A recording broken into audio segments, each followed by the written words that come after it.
Weather Wagers Wednesday, and this is exciting because this is actually take two. We started this podcast a little bit ago, and what you didn't hear is we had a fire drill right in the middle of it. But we dusted ourselves off, and we are back. For those of you just tuning in, and it's all of you, you didn't get to hear that, but we're thankful to be back here at our posts. Brett Thacker, Dave Shiner's still sitting in for Dan Tomaso. He's still on paternity leave. We don't know if he's going to come back. We think he is. We hope so. We hope he does.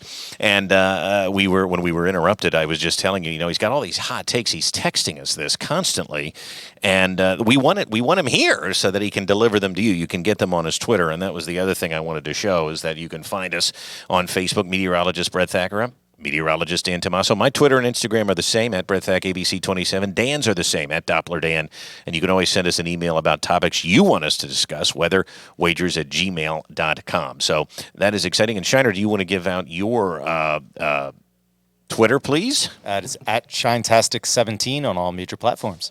That is fantastic. So thank you. Normally running our audio behind the scenes, we like your takes to come in once in a while, but now sitting right here in the co-host chair, I would be remiss. We're going to get into the Phillies. We're talking Eagles today, by the way.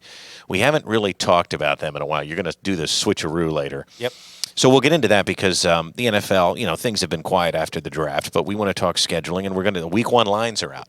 We got to talk about Week 1 lines. Line out. Yeah, we did do that with college football. But I do want to say one thing about college football. I'd be remiss if I didn't bring it up, and that is Nick Saban was on the Joel Klatt podcast. And now Nick Saban going on a podcast is odd to me, especially like if it's not the Paul Feinbaum show. What's he doing on with Joel Klatt? Joel Klatt of Big Noon fame with Gus yes. screaming our ears off. But do you think we could... my God! do you think Nick could...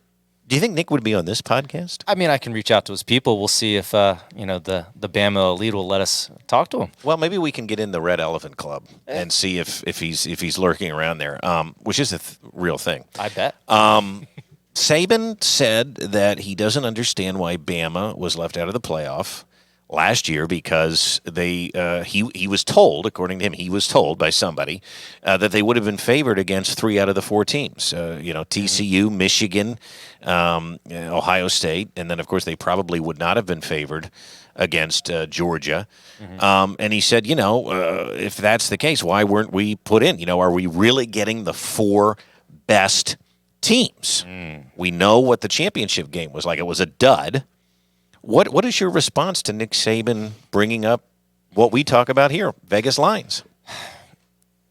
I mean, Bama has earned the respect to be a favorite in most games. So that's one thing. You always think that Bama's got a shot against anybody. However, this was not one of Alabama's greatest seasons by any means. They had a couple L's, right? And I think this just sounds like Nick's crying over some spilled milk here a little bit. I would agree with you. I don't think it's a good look because guess what? How many games did Alabama lose last season? I don't know. What was it? 3? No. Well, no, it was 2. 2 last season. It was 2. Yes. And do you remember who they lost to? Well, they lost to Tennessee. Correct. And they lost to Georgia, right? No, they didn't. They didn't have the opportunity to play Georgia. Oh, that's right. They lost. Getting my years mixed up. No, man. That's all right. It's hard to remember because you're so used to them having a clean slate. This is why it's hard, right? Correct. But the Tennessee game was very memorable. They lost to Brian Kelly's LSU team. That's correct. Because they went to the SEC title game and faced Georgia. Correct. Yeah. Now, here's why Saban's argument is, of course, nonsense. Now, by the way, some people can say, well, he's sticking up for his team and all of this. That's fine. I kind of agree with you. I think he's crying over spilt milk, and I like Nick Saban. I know why a lot of people don't. I really like him, but I think all of a sudden Saban sounds like something that he hates. He sounds like a whiner because you know what? Who was favored in the 2 games that Saban lost? He was. Yeah. That's why it doesn't matter who's favored. That is just a nonsensical argument. We know better than anybody on this podcast. Yes. That the favorite doesn't always win. Correct. I mean that is a betting thing. It is not an outright winner either. Correct. That is absolutely correct. And so I just wondered your thought of that. And I thought, it's pretty interesting that Saban brought that up and they even on let that him, podcast. They let him lobby on TV a couple times right before they picked the Final Four as well. Yes. And I thought it was odd that they were giving him the platform before it was picked, as almost giving him his soapbox to be like, oh, this is why you should pick us. And then Correct. obviously they were not picked. So Correct, which is just very, very, very odd to me. So that's what we've got.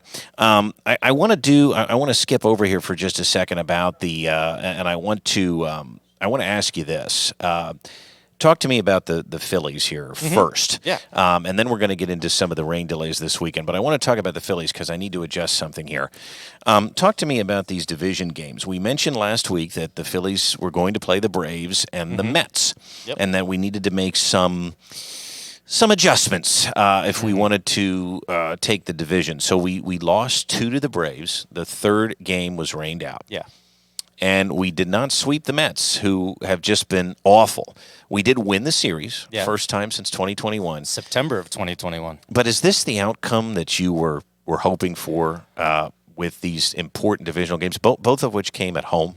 Yeah, I was hoping that they would have shown a little bit better against the Braves. Now, both of those losses were close games. In fact, the one went extra innings and the wheels fell off. I think it was a 1-1 game going into the 10th, and then all of a sudden there was a 4-run barrage put up, and, there's the L. But I really thought that they were getting some steam here, especially the way they played. I mean, if you go back to the beginning of June, they have won 6 series, won against 6 different series with opponents. They got Washington, Detroit, LA Dodgers, Arizona, Oakland, and they did win the series with the Mets.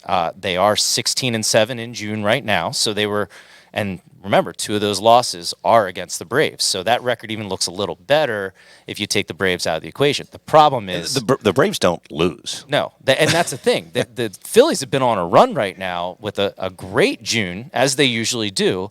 But the Braves have actually kept pace with them the whole time. So we haven't even gained any spots, and the 2 losses against them dropped us from 8 games to 10 games, and they've just been keeping that gap, even with the Phillies winning and playing well above 500 ball right now. And that's the issue now. They did what they needed to do against the Mets, but I've said this before. If the Phillies want to be a division title winner, and that is the goal, stack up against the Braves. The Braves are 17-3 in their last 20 games. It's incredible. They don't look like they can go toe-to-toe with them yet. Would you agree with that statement? Well, like I said before, both of the games they played were tight games. The first, I believe, was a 4-2 loss, and then there was the 5-1 loss in extra innings. The problem was the blow-up inning towards the end of the game, and you have to finish. That obviously, to be a good baseball team, you got to play 9 innings or 9 innings plus in some occasions. But I wasn't upset with the way they played. I just really thought they could have at least got 2 or 3. Now, they didn't have the opportunity with the third game getting rained out. Would have been nice to split, though, certainly. Yeah, exactly. Or at least gain 1 game instead of dropping 2, Correct. So now, again, we go on the road. Last night, remember, we're recording this on Wednesday. We go on the road and we play a Cubs team that, as I mentioned last week, not great, but they're flirting with 500. They've got some players on that team, and we go out and we turn on a bit of an offensive show. We hold them down.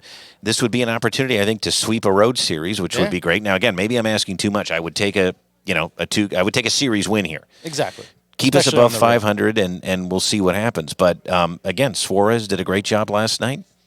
There's a lot to be happy about. Marsh got off the schneid a little bit. Hit 2 big home runs, 400 plus.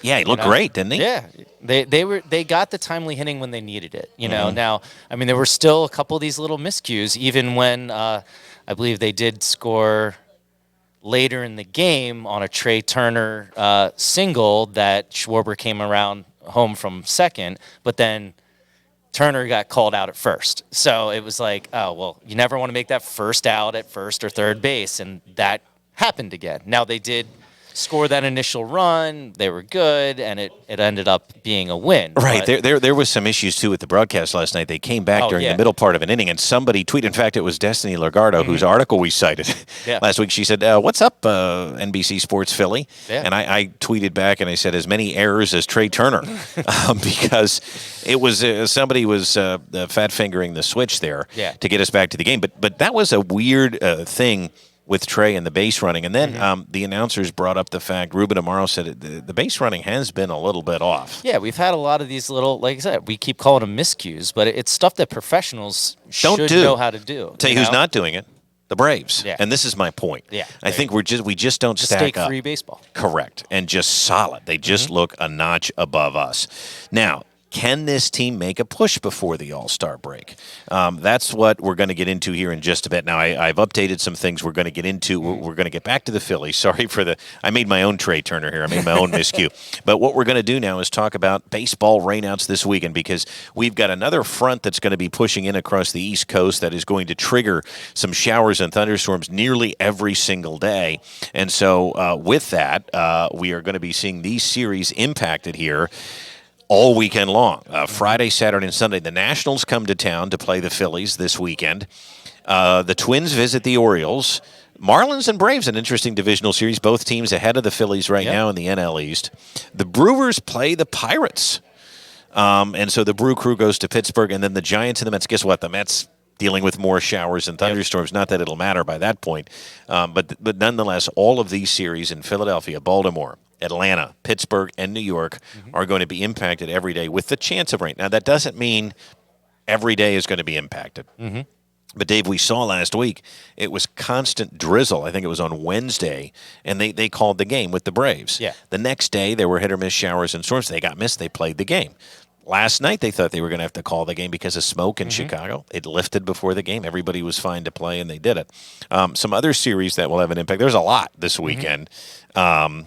If we can see here. Oh, no. Well, I see I blew out the graphic. It's also going to be the Guardians at the Cubbies in Chicago and the Padres at the Mets. So that's something that we're going to be on the lookout for. Let me show you why with this graphic here. This front means business. We're going to start to see a southerly jet pick up from the Gulf, and that is going to increase our chances here for rain. Now, I actually think most of the games Friday are going to be okay. Late Friday evening, there could be some showers and thunderstorms working their way slowly toward Baltimore, slowly toward Philly. But I think Friday looks better now. Most of the East Coast teams should be able to play Friday. But watch Saturday. Notice the spotty showers and storms in the late afternoon and evening. That's when a lot of these teams are going to be playing. And again, on Sunday, we can see here that there is just that chance. Sunday looks a little bit drier than Saturday. So fingers crossed they can get them in. The last thing we need is, doubleheaders and rescheduled games. The Guardians at the Cubs, by the way, their issue is likely to come here on a Saturday. So just keep that in mind. I'm going to see if I can toggle back here on this to show you on Saturday in Chicago. Again, that series could be impacted. There's the afternoon. See, Chicago's kind of right in the line of that front. Yep. And then the Padres are taking on the red-hot Reds.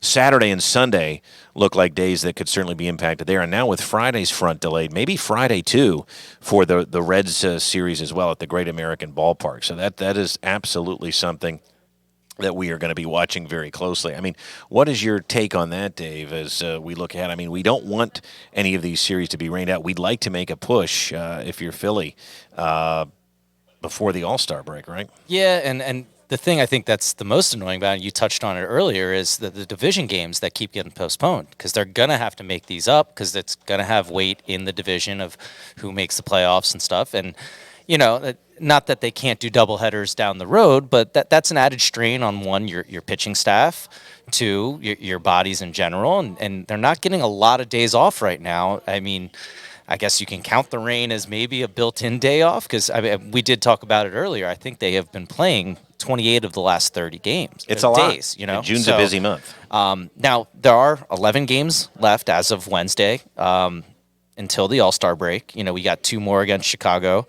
the homestand against Washington, and then you're at Tampa Bay and at Miami. So, I mean, you have a shot here if you finish up with Chicago. Mm-hmm. You should be able to at least win a series or sweep Washington. Listen, we've got to take 2. Let's take 2 from Chicago, and I've got the times listed here. Mm-hmm. This weekend, Independence Day weekend, the lead up to it. You're right, and the Nationals, we get it home. Yep. Sweep them. They're terrible. Sweep them. Yeah. You need to do to them what you did to the Athletics. Yep.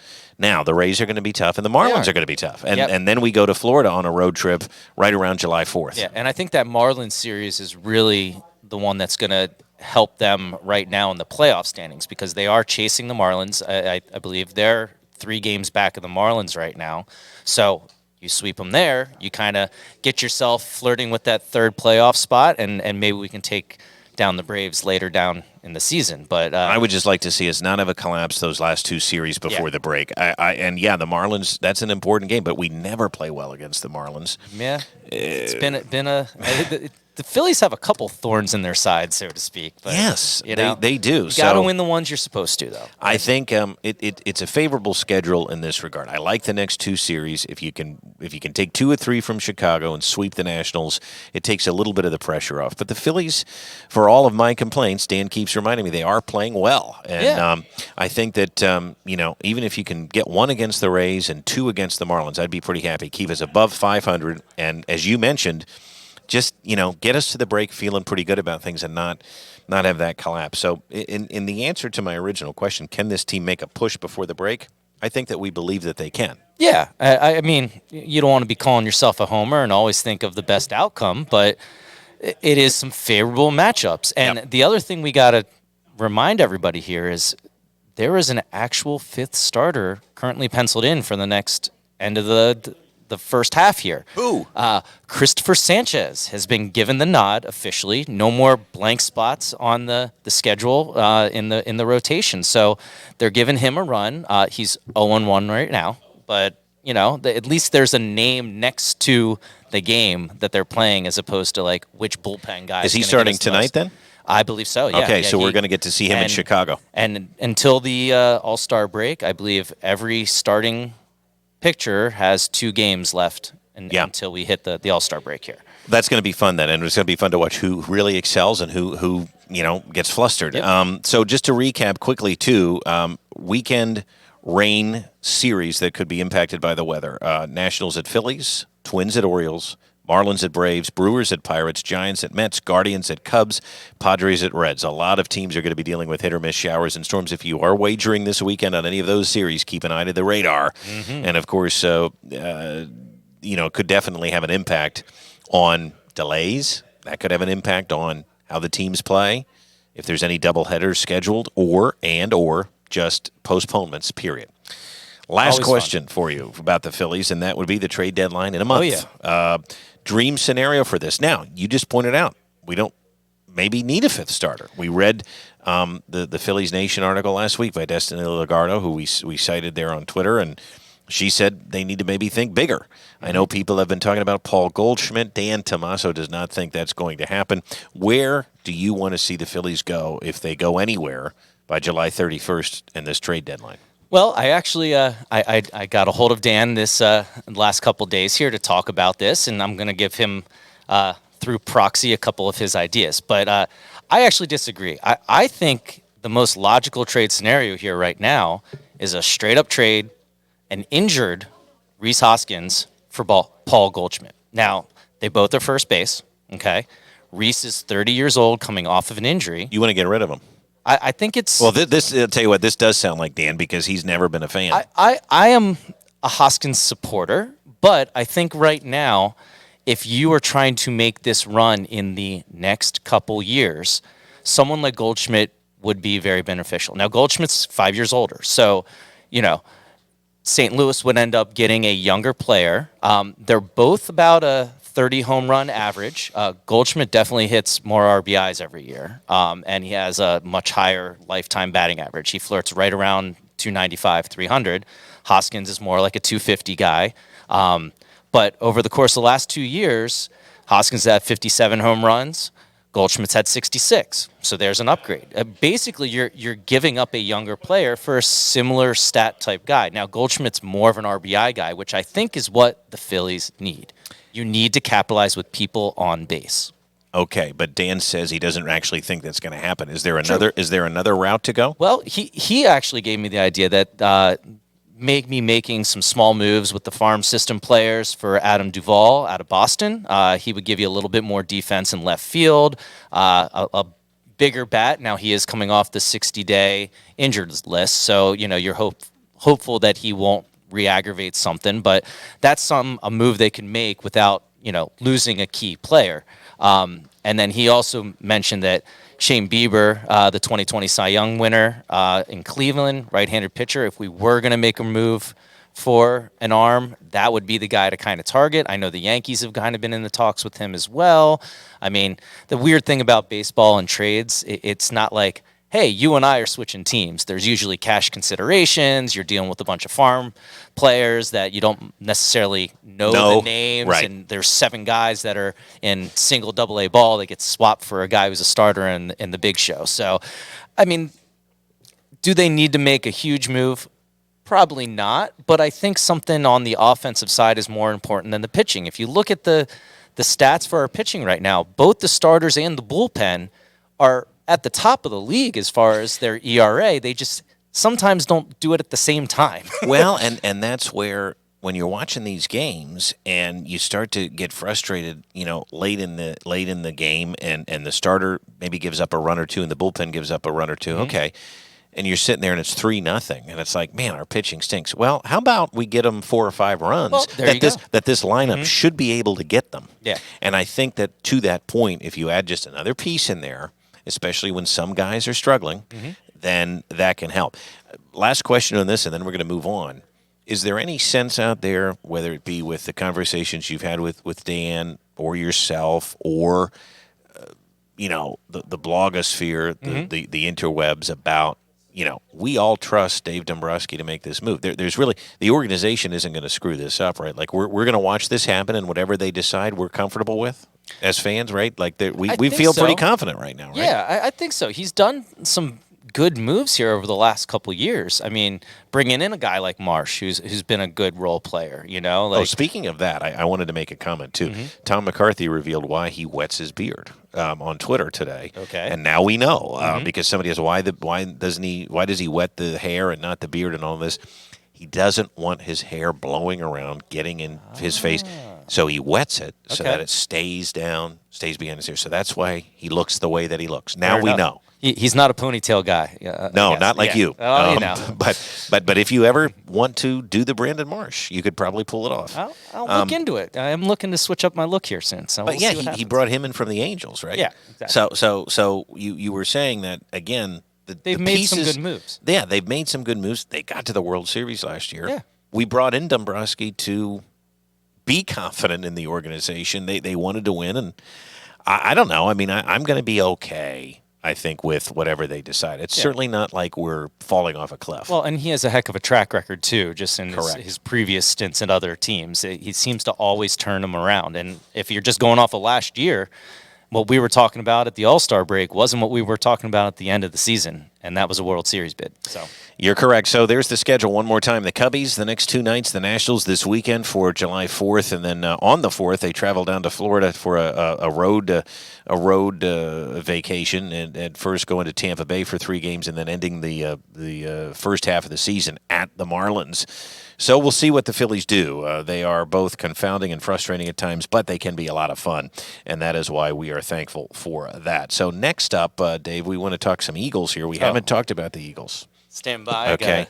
Oh yeah, he's the official switch. He's making the switch. So we've laid off the Eagles. We've talked a lot of college football here, and we're going to get back into that too. But let's talk some Eagles because we haven't really chatted much since the draft. We did have our draft reaction show. Dan was here, and I think it was a very positive draft. We're Georgia North. But just a quick recap on that and where you think we stand and how you feel after watching how we put this thing together. Well, I mean, just looking at this year's draft, I mean, it's pretty uncanny. But usually when you can walk away with 3 guys from Georgia, a guy from Alabama, and some other trades coming in with DeAndre Swift as a running back, who also a Bulldog. I mean, right now there are 6 Bulldogs on our roster that are probably going to get significant playing time. Wolf. So the big thing here is I think everybody thought our number 1 pick, Jalen Carter, was probably the best player in the draft, but there were the character issues. The reason that this is going to work out, and I'm saying it's going to work out in Philadelphia, is because Jordan Davis and Jalen Carter were like best buds in college. And he was the one that kind of kept Jalen in check. And, his off-the-field issues happened while Jordan was in the pros. So hopefully getting those two guys back together, along with Nolan Smith and Nakobe Dean and Kylie Ringo and DeAndre Swift. All these guys were part of a Georgia team in the last 4 years at some point. And you know what? Georgia's kind of been the new standard in the NCAA, is it not? Don't tell Nick Saban that, but yes, Well, they have been. Hey, And we also got Tyler Seen out of Alabama, an offensive tackle, so I mean. So Alabama had the best recruiting class last year. Yep. They have more 5-stars on their roster right now than anybody has ever had before. Okay. Yeah. Georgia, though, has won the last 2 national titles and is poised and favored right now to win another one. Yeah. So the fact that we have just a roster full of Alabama and Georgia guys. Well, not even just Georgia guys.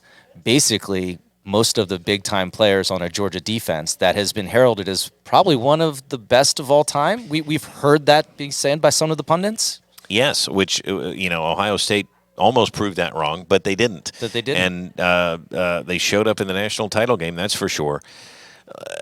I mean, again, is it an A-plus draft? I don't know. Is it an A-minus? I mean, it's hard to say it's anything but positive. Yeah, and it's hard not to include the 2022 draft where you got Jordan Davis and Nakobe Dean, and you acquired A.J. Brown through that process. I mean, the last 2 years, Howie has taken a bunch of young guys that are now going to be starters and cut some weight of some big contracts like Hargrave and some of these other guys that have moved on. He's replenishing with national champions at the pro level. And I don't think anybody can actually say that that's not a good move. The Phillies made the World Series and lost. The Eagles made the Super Bowl and lost. How do you feel, though, about this team going into this year? Pretty confident?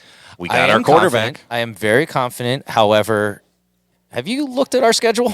Well, we're going to do that right now. It's funny you should ask that. So it is. These It's are known TV games and times. We know all the games, so let's break it down. If you're watching us on YouTube, you can see them. Small font here. We tried to get them all on one board. So let's get through it. We open against the Patriots. That's a 4:25 CBS game on September 10th. I'm not so worried about that. Sorry, Bill. Then we've got a good one against the Vikings. Always a tough game. That is a Thursday night game. So we got to play those back to back. And then we go from Thursday night to Monday night. With a long layoff there, we take on we go to Tampa Bay. That's an ABC start, 7:15 start. What do we think of the first month? I mean, I'm looking at that and I'm going, I'm not too afraid of anybody on there because we wrap things up with the Commanders on October 1st. That's a 1 p.m. Fox game, as it should be. Yeah. The only one that kind of frightens me a bit is the Vikings, and we get them at home. See, I'm not scared of the Vikings at all. I mean, I know we took care of business last year with them, but they were sort of paper champs last year a little bit. They didn't really do anything. The Giants took them out in the playoffs. So that doesn't scare me as much as I think. And not that I think the Rams are going to be a good team, but anytime you got to do that West Coast travel. Well, so that's what I was going to say. That's a tough one. When we go into the second month, you then have to go to L.A., okay? And then you got to fly back and you got to go to New York, who now has Aaron Rodgers. Yep. Not that he scares me depending on the situation, but the Jets could be very good by that point in the season. Both of those are Fox games. I would suggest that perhaps one of those is probably a loss. Then we have a Sunday night game, an odd Sunday night game against the Dolphins. Yeah, which the upstart Dolphins, if Tua's in and playing, I think they are a viable team, and that's not just a ho-hum game. Like, you're going to have to play and win against a playoff caliber team, and I believe. I'm sure NBC is banking on that being pretty entertaining, which is why it gets the Sunday night slot. So then Commanders, we go to FedEx Field there at the end of October, Halloween weekend. We open November with the Cowboys. We finally get the Cowboys there, 4:25 on Fox. I want to be scared of them. I think they're good. Are they great? Probably not. I mean, Mike McCarthy's still the coach. Jerry Jones is still the owner. But it's still the Cowboys. And, I mean, Cowboys week is a thing. It's always going to be a rivalry game. So, bring it on. Even when the team is down and out, it seems to always at least be close when you get the old NFC East rivals together. Bring on the Cowboys. Then we have a bye week. How about this? At Chiefs. At Chiefs. Then we're taking on the Bills and the 49ers, and then we go to Dallas. Look at that stretch of games from late November through early December. Wow. You go to Kansas City. That's an ABC game. That's a Monday night game. And then you take on the Bills and the 49ers at home. CBS and Fox have those. And then you go to Sunday night, Cowboys in Dallas. Yep. That's a stretch. It is. I mean, you're playing the Super Bowl champion, the AFC runner-up, and the NFC runner-up.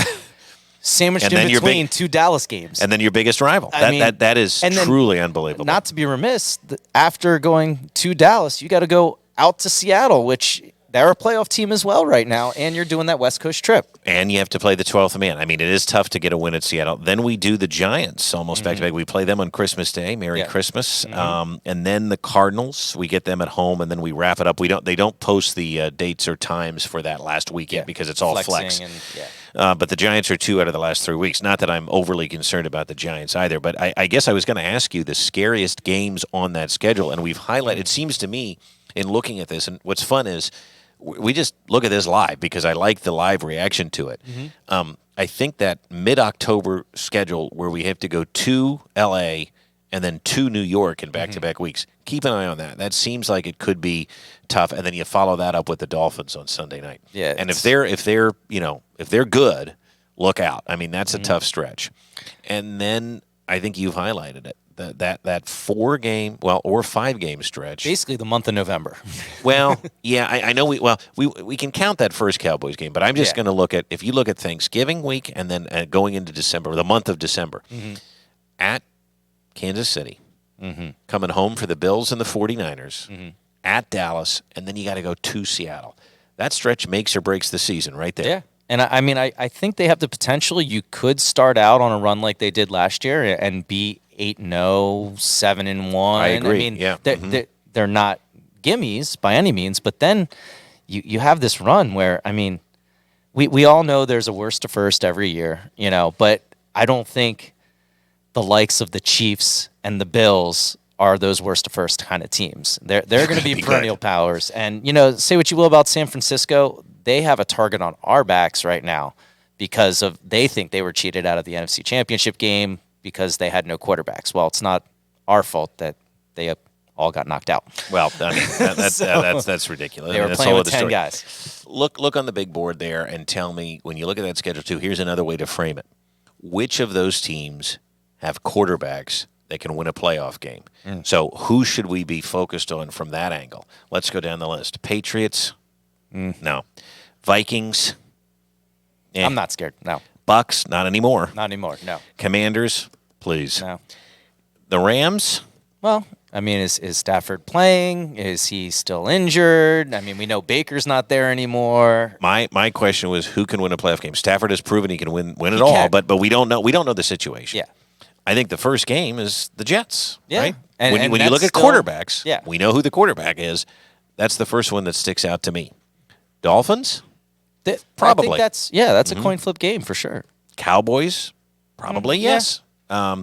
Chiefs? Bills? Yes. Yeah. Clearly. Yeah. As you said, the AFC champion and runner-up.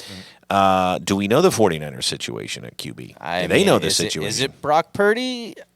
I mean, right. We'll find out. They've got a good defense, though. But my question was about quarterbacks. How about Seattle? Geno? I'm not sold on Geno, but he's had a resurgence in his career, and I don't think you can completely write him off, especially with the 12th man behind him. Daniel Jones, then two of the last 3 against the Giants. No, Danny Dimes got nothing. I mean, come on. There's 4 or 5 games on that schedule where we're going to be facing a playoff type quarterback. It's not a lot. Now, that's not to say we can't lose a game or two against somebody that's not in the playoffs. But when you break it down like that, we know who the games are and who the teams are that we should be a little fearful of sitting here before the 4th of July. Let's get to week 1 because that is out right now, and we talk about that. We're looking ahead to the Eagles and the Patriots, 4:25. It's a CBS game because we're in New England. That kicks things off on September 10th. David, the Eagles are 5-point favorites. Yep. The over-under is 46. What jumps out to you there? Because I know what jumps out to me. Well, I think the 5 is not an issue. What I'm looking at is that over-under. Me too. I think seems you low. Go under. Really? I think you go under. I see that game, if the Eagles are firing on all cylinders, that could be a 30-3 game.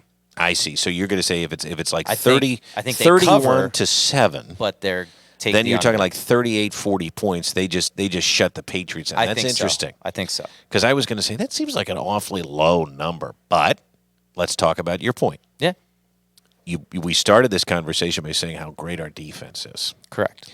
We know who we have at quarterback. Mm-hmm.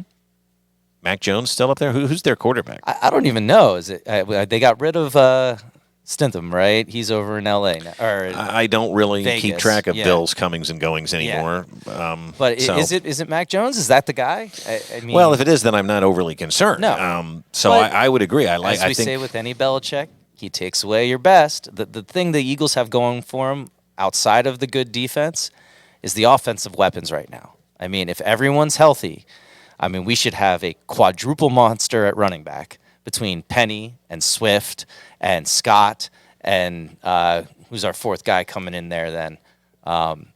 Gainwell. And then, Gainwell, so correct. you have four guys that can run the rock and catch it out of the backfield. Yep. You have receivers all over the place with A.J. Brown and Devonta Smith. Goddard, I mean, he's back. He's a threat. I mean, who are you covering? If you're going to take away our best, there's six other guys that can beat you. Remember, though, who is up in New England? Bill O'Brien. Yes. Oh, that's right. He's Our good returning. old friend, he's back. Nick Saban left him on Bill Belichick's doorstep, and Bill took him in. So and, maybe and he revamps and finds something in Mac that we haven't seen before. And It's definitely possible. I mean, the guy can work with quarterbacks, and I Yeah. know that he took some criticism in Tuscaloosa, maybe warranted. He did have Bryce Young, for goodness sake, and didn't win a title. However, this guy's a pro guy, and I'm going to be curious to see how this shapes up. So, we are weeks away from this. Yeah. I like the 5. I think that's doable. You have me thinking about that over under. I looked at that and thought, that seems low. But if you're it was any thinking other about team, this. Yeah, I think I would be like, no, there's going to be some points scored. But I really think it's going to be a blowout type game. That is interesting, even on the road. Yeah. Okay, well, It's time Bill got his for a couple of years, right? no arguments No here. arguments there, for and that sure. is where we're going to leave it. We can dream, right? Yep, for sure. We certainly can. Well, that is Weather Wagers this week. As always, you can find us right here, weatherwagers@gmail.com. There's our social media. Give Dan a shout out. Let him know you're thinking of him. He's going to be back in just a couple more weeks as he continues to spend time with his new daughter, Colette, and we wish him all the best. We know he's listening. Apple, Spotify, Amazon, Google, YouTube, and you can find us on abc27.com, wherever you get your podcasts. For Dave Shiner and Dan Tomaso, who's sitting this one out again, I'm Brett Thackeray. We want you to have a great week. We'll see you next time right here on Weather Wagers.